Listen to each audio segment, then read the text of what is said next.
Coucou les amis, ben voilà, je suis avec monsieur Yann Lou Renard. Salut. C'est monsieur, Ah non, pas monsieur quand même. ah si, Ah, t'exagères.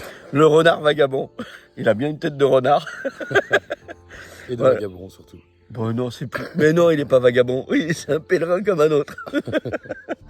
Ouais, ben, je suis super heureux parce que en fait, c'est par sa chaîne YouTube aussi que j'ai découvert plein de choses sur le chemin et sur Compostelle. Et lui, il l'a fait il y a 2 ans, c'est ça? Ouais, en 2020. Voilà, et il faisait des reportages, il portait les vœux des gens sur le chemin. Et ces vidéos sont extraordinaires, vous pouvez toutes les regarder. C'est pas comme les miens, mais lui, bon, c'est une autre classe, hein, tu vois. Voilà, il fait des super montages et c'est très touchant. Il y a beaucoup de sensibilité. On ressent beaucoup de choses et je suis très heureux, très fier de l'avoir rencontré. En plus, c'est un bon gars. C'est réciproque. Voilà, et ça fait trop plaisir en fait. Voilà. Et puis franchement, regardez ces vidéos parce que vous allez voir, il fait découvrir plein de choses, même sur les gîtes. Il a fait aussi toute une série de documents sur ce qui s'appelle des gîtes et des gens, et pas des gitans et des gens, hein, donc vous confondez pas. Donc, enfin, sans être médisant. Des gitans. Ouais, des gîtes, ouais, ça aurait pu faire aussi.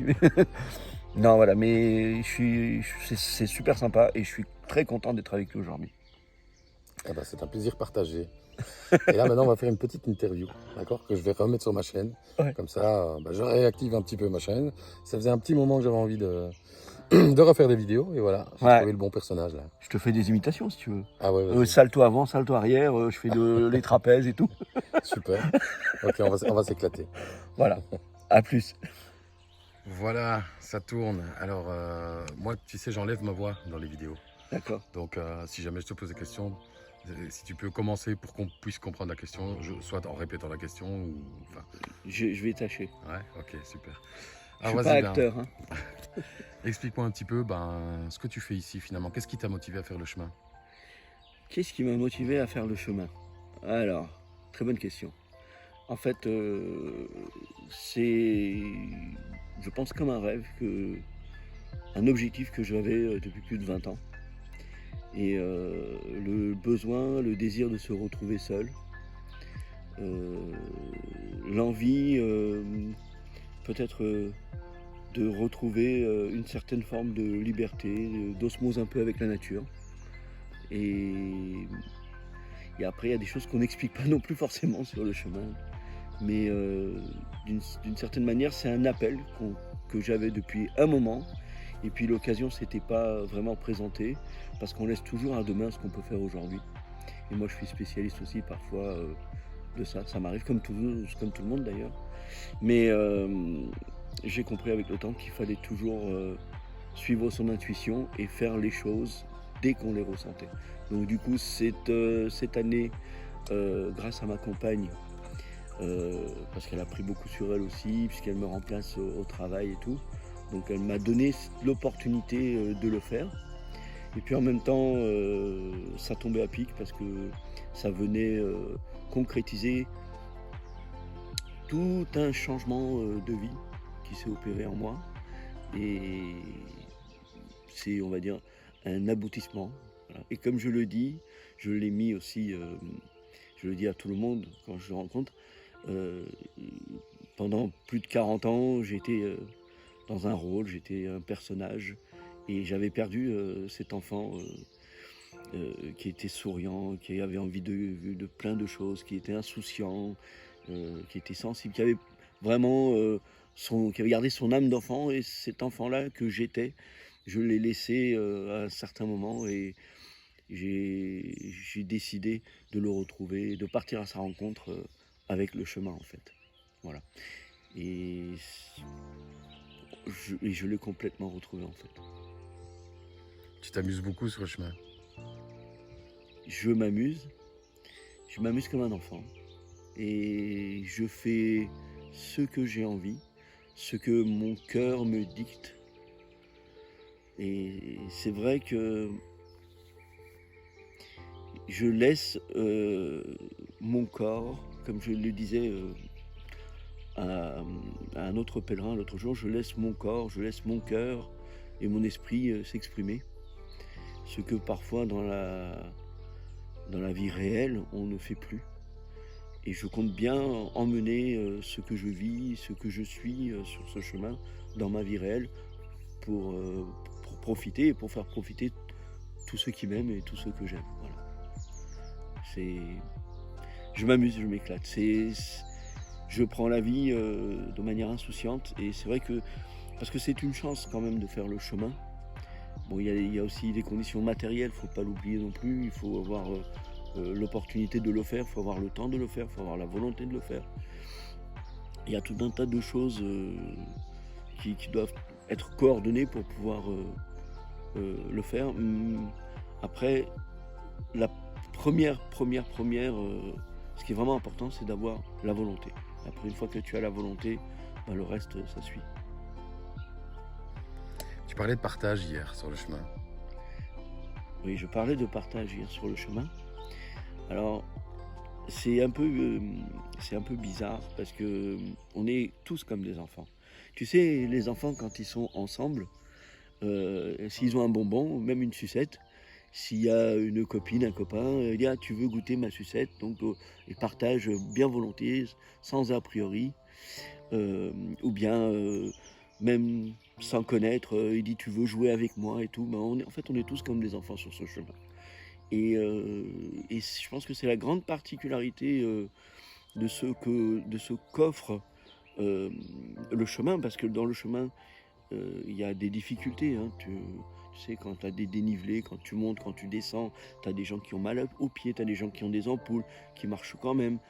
Tu as des personnes qui ont des problèmes physiques, mais qui le font.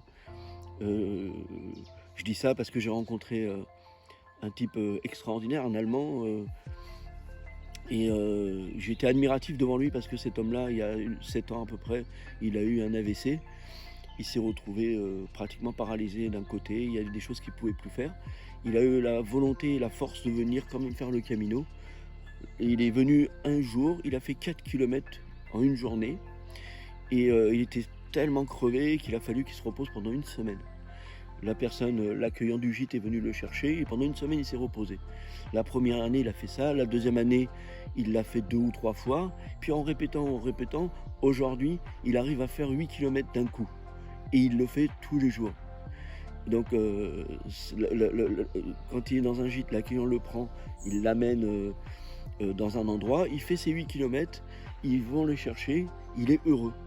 C'est pour dire à quel point le chemin apporte des choses, il donne, il prend aussi, parce qu'il prend un peu de toi et il t'enlève les ondes négatives, il t'enlève les certitudes que tu peux avoir, les croyances que tu peux avoir.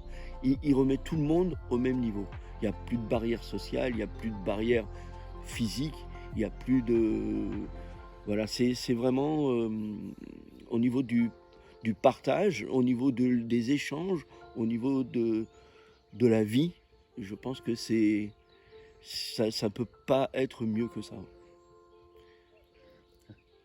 Et au niveau des émotions, tu peux me parler des émotions qu'on peut vivre sur le chemin? Alors, les émotions que l'on vit sur le chemin, il y a toutes sortes d'émotions. C'est-à-dire, en une journée, tu peux passer de la joie à la mélancolie. Tu peux parfois être dans le doute. Tu peux... En fait, tu es plus réceptif à tes sensations. Il y a le corps qui parle parce que quand tu marches, évidemment, tu as des petites douleurs, tu as des moments où il y a un peu de souffrance aussi. Mais à côté de ça, il y a au niveau de la réceptivité des sensations, tu es un peu plus ouvert. Donc forcément, il n'y a pas de hasard. Tu n'es pas ici par le simple fait du hasard. Il y a des circonstances qui font que tu es là. Et tu es là pour, on va dire d'une certaine manière, réapprendre à ressentir et à comprendre ce que tu ressens. Donc forcément, quand il y a une émotion qui te traverse quand tu marches, ben, elle est un peu amplifiée et des fois ben, tu te vides, tu pleures comme un enfant. Et puis des fois il peut y avoir une autre émotion et tu ris aux éclats comme un enfant. Et il n'y a pas de choses, tu peux pas décrire. En fait, ce que tout le monde doit faire et ce que tout le monde doit comprendre, c'est qu'il faut vivre. Il faut le vivre, ce chemin, il faut le faire. Voilà. Et tant qu'on ne le fait pas, ça sert à rien. Ok. Est-ce que tu aurais un conseil justement pour retrouver l'enfant intérieur? Pour les autres pèlerins, les autres personnes qui veulent faire le chemin? Un conseil que je donnerais pour retrouver l'enfant intérieur. En fait, je pense que chacun a sa propre histoire, chacun a sa propre expérience, son propre vécu. Et ce que je peux dire, c'est que parfois, il est tellement enfoui profondément. Parfois, il y a des personnes qui l'ont enfermé dans une boîte. Donc, il faut, comme tu disais bien, Yann, il faut le découvrir comme tu l'as montré. C'était joli d'ailleurs. Moi, j'avais dit, parce que je me suis fait aider aussi, donc c'était pas toujours évident, mais j'avais dit que cet enfant intérieur, je l'avais séquestré. Je voulais plus en entendre parler. Et à trop vouloir devenir un homme parfait, un homme qui n'a pas de doute, un homme dans toute sa splendeur, mais parfois on oublie cette fragilité, cette insouciance, on oublie cette profondeur de vie, cette profondeur d'âme que l'on peut avoir quand on est enfant. Et moi j'avais dit que je l'avais même séquestré, ce petit enfant, parce que je voulais plus le laisser s'exprimer. Et c'est dommage parce que c'est lui qui porte tous les meilleurs sentiments qu'un homme, qu'un être humain peut avoir. Et c'est lui qui porte les rêves, c'est lui qui a le désir, c'est lui qui a l'envie, toutes les bonnes choses qui font qu'on peut créer, on peut imaginer, qu'on peut vivre sa vie pleinement en fait. Et donc je suis... ce chemin, ça, pour moi, en tout cas, ça vient non seulement clôturer une époque, une ère, ça vient mettre en place une vie nouvelle, ça ouvre des opportunités parce que ça laisse ressurgir en moi cet enfant que j'avais enfermé. Et maintenant, c'est lui qui aura pleinement la parole, la vie, et je pense que c'est une bonne chose. Bon, après, bien évidemment, par rapport à ce qu'on a vécu, c'est un peu, des fois, on peut avoir quelques petits regrets parce qu'on se dit finalement, mais après, je crois que il faut accepter les choses, et c'est la première étape d'ailleurs, de les accepter. Et puis après, sur certains aspects, se responsabiliser. Et puis quand on se responsabilise, on procède au changement. Donc on doit changer. Et le changement aujourd'hui, il s'opère définitivement, on va dire, et véritablement avec cet enfant qui ressurgit sur le chemin. Ce que je peux dire pour tout le monde, c'est que déjà il faut se faire aider un petit peu, c'est une chose. Mais en même temps, c'est arrêter d'être dans ses certitudes, dans ses croyances, parce qu'il n'y a rien de sûr et on ne peut pas croire à tout et à rien. Donc arrêter d'être dans ses certitudes, dans ses croyances, ne pas, surtout, ne plus se flageller, ne plus se mettre des objectifs, se laisser porter par les choses de la vie, s'accepter. Ça c'est difficile parce que c'est accepter qu'on puisse être imparfait, qu'on puisse être fragile, qu'on puisse avoir quelques défauts, qu'on puisse dire des bêtises, qu'on puisse rire pour rien ou qu'on puisse avoir envie de pleurer pour rien. Donc c'est accepter tout ce que l'on ressent d'une certaine manière aussi. Et puis en même temps, c'est arrêter de jouer tous les jours les différents personnages, les différents rôles que l'on se donne et qui en fait ne servent à rien, qui ne sont pas nos vies, mais qui sont des vies que l'on crée. Voilà, je pense que on peut retrouver comme ça ce petit enfant. Super. Un petit mot pour la fin, une petite touche d'humour. Ah bah si tu veux, une petite touche d'humour. Tu veux que je fasse le clown? Si tu veux. Tu veux que je fasse un salto avant, un salto arrière, une roulade? Une petite touche d'humour. Écoute, tu mettras, je t'enverrai un petit truc. Tu mettras la petite touche d'humour que moi j'aime bien des fois les choses un petit peu en décalé et tout. Et je me suis amusé. Là, ça fait presque 3 semaines que je suis sur le chemin. Au départ, j'étais venu parce que je voulais retrouver cet enfant intérieur, je voulais être moi et tout. Et en fait, pendant 40 ans, j'avais eu un problème avec l'autre. Et quand on a un problème avec l'autre, c'est qu'on avait un problème avec soi. Et en fait, j'ai appris que j'ai plus de problème avec moi. Du coup, ça m'a ouvert l'autre et j'ai rencontré plein d'autres. Et je me suis éclaté, ils m'ont tous fait rire. Et moi, je ris tout le temps. Alors, il y a une chose aussi qui est géniale que je conseille sur le chemin de faire, parce que, indubitablement, c'est que c'est très porteur. Mettez de la musique. Mettez de la musique, certaines fois, dans certaines circonstances. Ça vous donne des fois la pêche. Des fois, ça vous ramène des souvenirs. Des fois, ça vous fait rêver.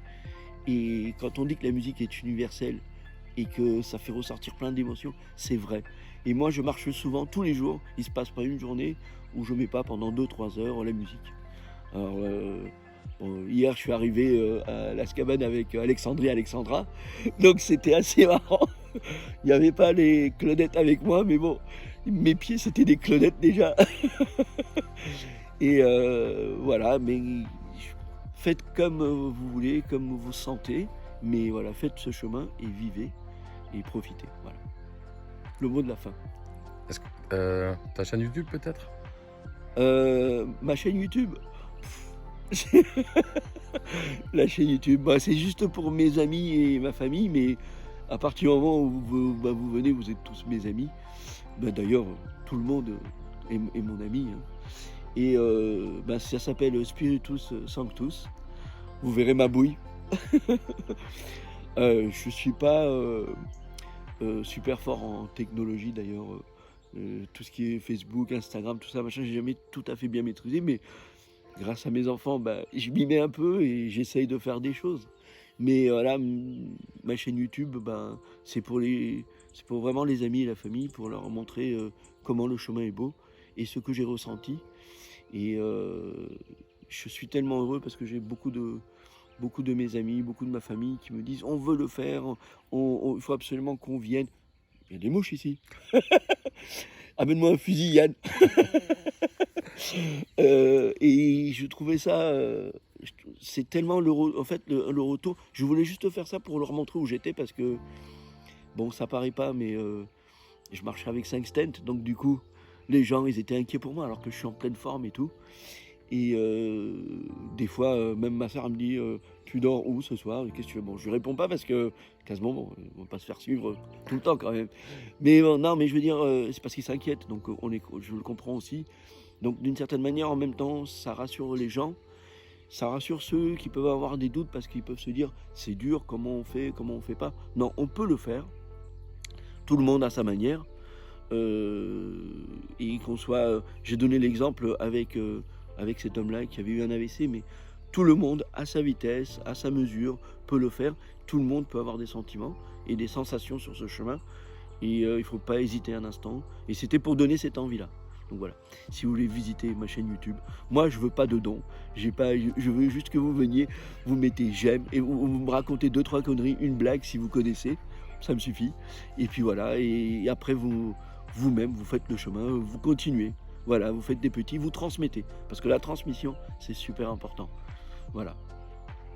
Voir le truc rouge là qui défile là-haut. Oui, il faut voir le truc rouge qui défile là-haut. Bon, on l'a refait. On l'a refait. Alors, le renard vagabond, pourquoi? Tiens, je suis surpris de ta question. Ah ouais. Alors, pourquoi? Parce que renard, c'est mon nom de famille. Oui. Déjà, donc ça c'était facile. Alors, à la prise d'avant que tu as oublié de filmer, tu me demandais, oui, mais pourquoi le vagabond? Pardon, je demande pardon. Pourquoi le vagabond? Parce que le vagabond, voilà, sur le chemin, on vagabonde. Et on vagabonde pas que avec les pieds sur la route, on vagabonde beaucoup aussi dans notre esprit. Donc c'est un chemin d'introspection, et pour ça, c'est vagabonder à l'intérieur de soi. Voilà. Mais oui, ça, c'est quand on l'a refait, c'est un peu plus difficile. Ouais. Mais c'est moins spontané. ouais, mais c'est toute la beauté, c'est pas grave. Mais je vais te poser même d'autres questions, c'est génial. C'est génial de se faire interviewer quand même. Ah ouais, je suis moins à l'aise de ce côté-là de la caméra, moi, tu vois. Non, t'es à l'aise, en plus t'es photogénique. T'es pas comme moi je suis photo-hygiénique. Alors oui, et tu parles de vagabonder à l'intérieur de soi. Et toi, tu as vraiment cheminé, ça t'a aidé, tu parles d'introspection aussi. Donc tu as vécu beaucoup de choses, beaucoup de sentiments. Et depuis que tu es parti, et tu es arrivé ici, donc quel chemin le renard a parcouru? Tu sais, je suis parti de chez moi.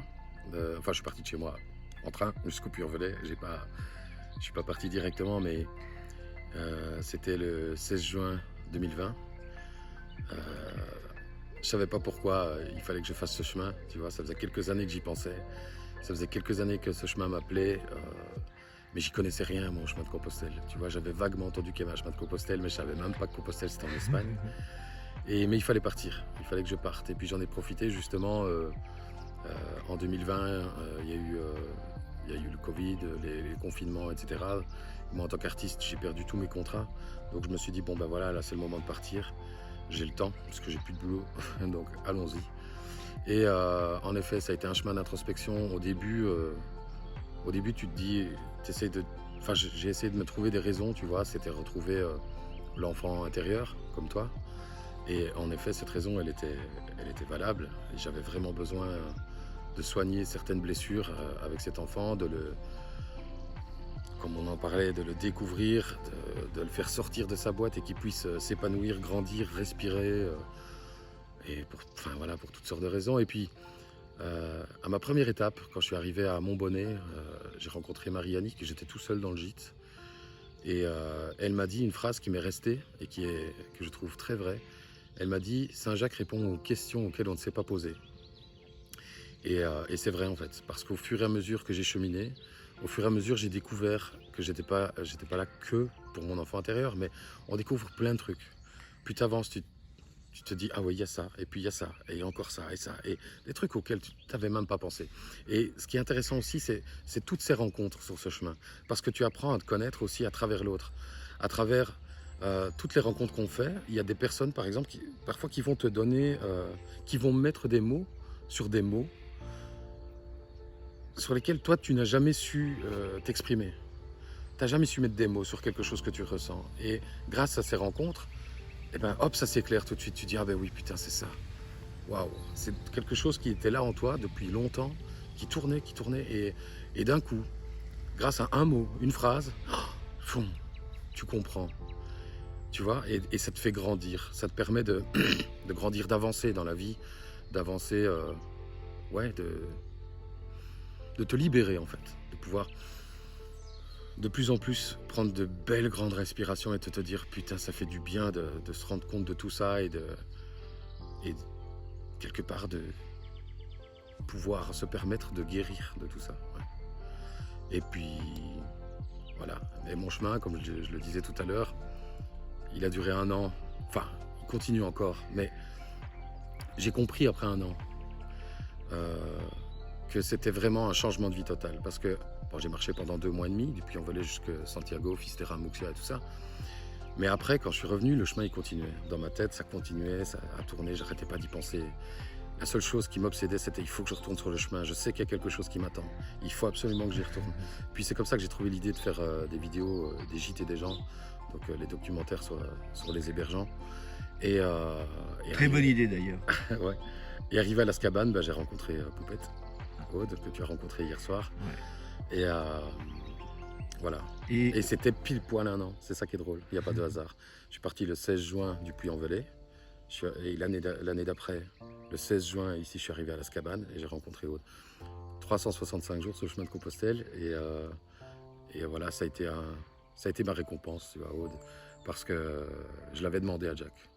J'avais demandé, je lui disais, voilà, tu vois, je suis super bien là sur le chemin, je vis des choses extraordinaires, mais il me manque juste une chose, c'était de pouvoir partager ça avec quelqu'un qui me correspondait vraiment à 100%. Et Jack, quand tu fais une demande sincère, hop, il te l'offre. Et elle était là sur mon chemin, elle m'attendait. Et non, il n'y a pas de hasard, tu vois, on en discutait. Et donc voilà, tout ce chemin d'introspection, ça a été un gros changement de vie. Voilà, je suis parti de ma Belgique, maintenant j'habite ici, je vis sur le chemin. Et il y aura sans doute encore des nouveaux projets sur ce chemin. En tout cas, on te sent vraiment épanoui, C'est le cas. heureux.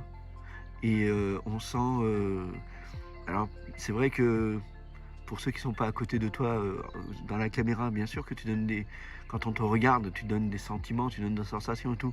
Mais en réalité, même quand on est à côté de toi, tu dégages beaucoup d'apaisement, beaucoup de sérénité. Et il y a une force aussi intérieure. Et tout ça, ça se ressent. Et tu es en plein dans le bonheur et ça se sent. Et puis on peut être que content pour toi. Merci. Et oui.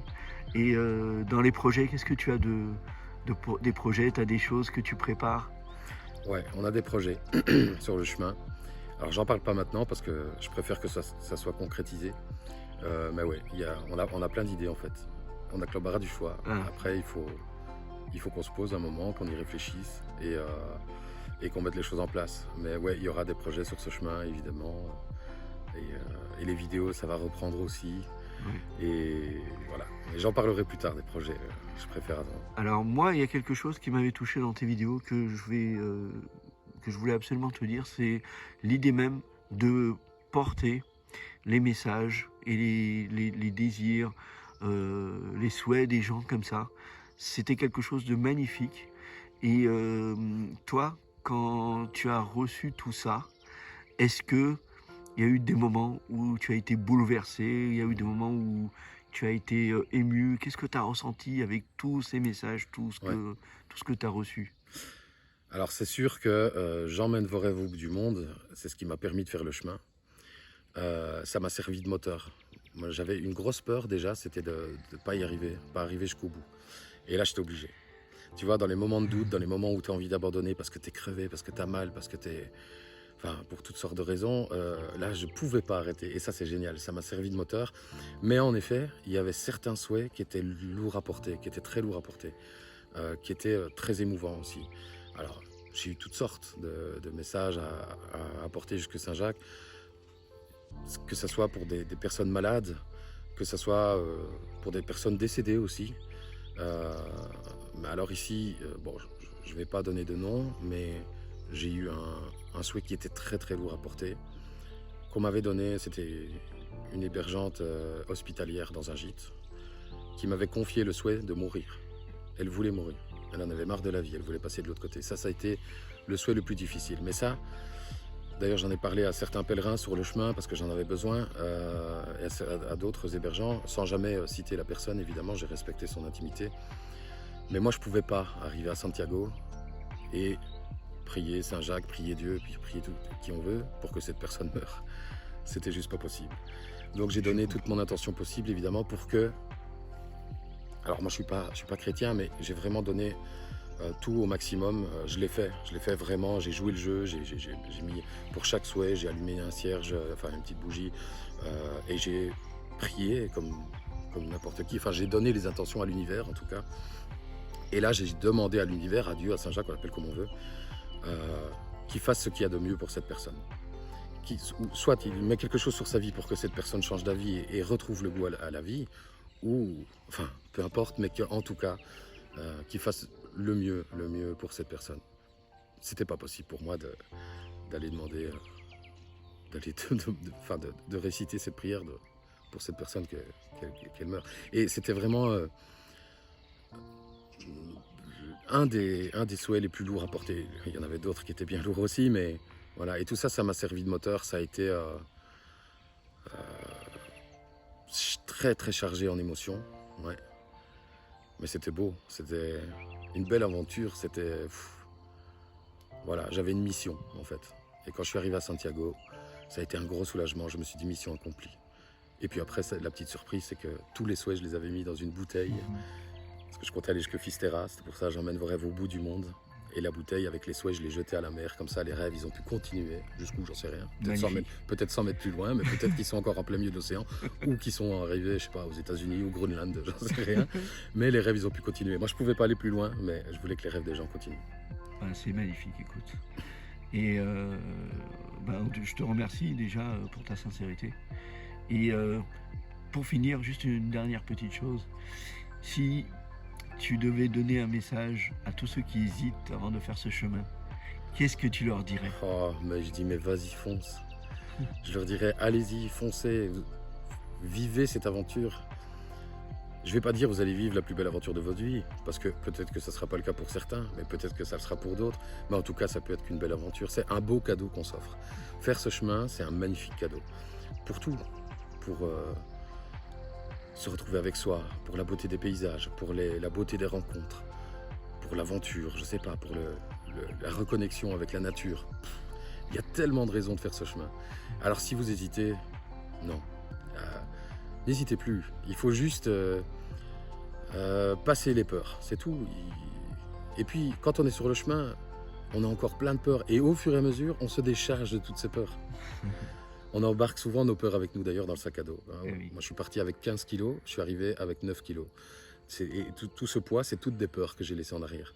Donc ça, j'ai pas besoin. J'avais pris ça parce que j'avais peur de ça, parce que j'avais peur de... Et puis, on ne sait jamais, au cas où. On se débarrasse de toutes ces peurs. Et ça allège les épaules, tout le poids qu'on a sur les épaules, tu vois. C'est une métaphore aussi, mais non, il faut pas avoir peur, il faut y aller. Écoute, Yann, merci pour ce témoignage aussi. D'habitude, c'est toi qui es de l'autre côté de la caméra. Mais nous, maintenant, on sait ce que tu ressens. Et toi, tu sais ce qu'on ressent aussi quand on témoigne. Ouais, c'est vrai. C'est souvent très émouvant. Et je te souhaite tout le bonheur du monde avec Aude. Je vous souhaite d'être heureux. Et emmène encore tous nos rêves au bout du monde. On attend que toi. À très bientôt. Ciao, à bientôt. Merci à toi. Merci à toi.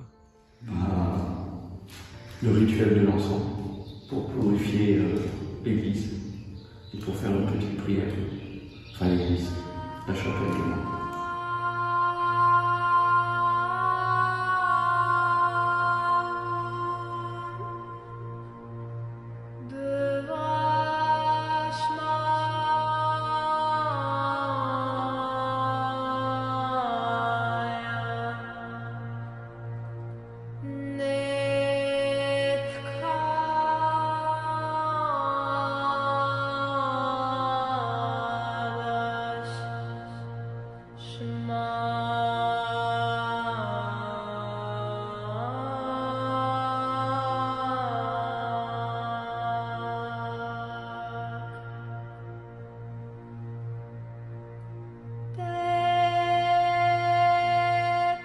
Je sais pas depuis quand cette chapelle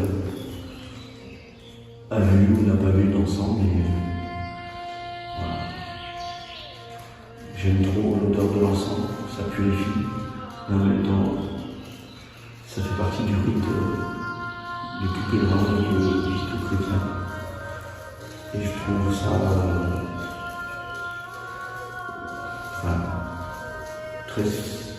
très spirituel, je trouve ça très apaisant et ça permet de bien entrer dans la prière et de faire une prière en toute foi. Donc on a mis le charbon.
soit à la maison ou sur mon lieu de travail, je ressens le besoin d'allumer de l'encens.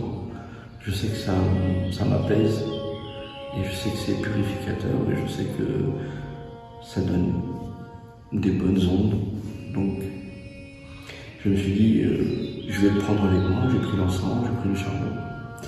Et je sais plus, aujourd'hui c'est la 6e ou 7e église, je sais plus où j'allume de l'encens, mais je me dis que c'est un bon geste pour l'église parce que dans toutes les églises, on a depuis toujours allumé de l'encens et je sais pas, j'ai ressenti le besoin de le faire. Et le fait de l'allumer comme ça, je trouve que ça donne un peu de vie dans la chapelle ou dans l'église. Et moi, ça m'aide à faire ma prière et ça m'apaise. Donc, je ne peux pas l'expliquer. Je ressens le besoin de le faire, je le fais.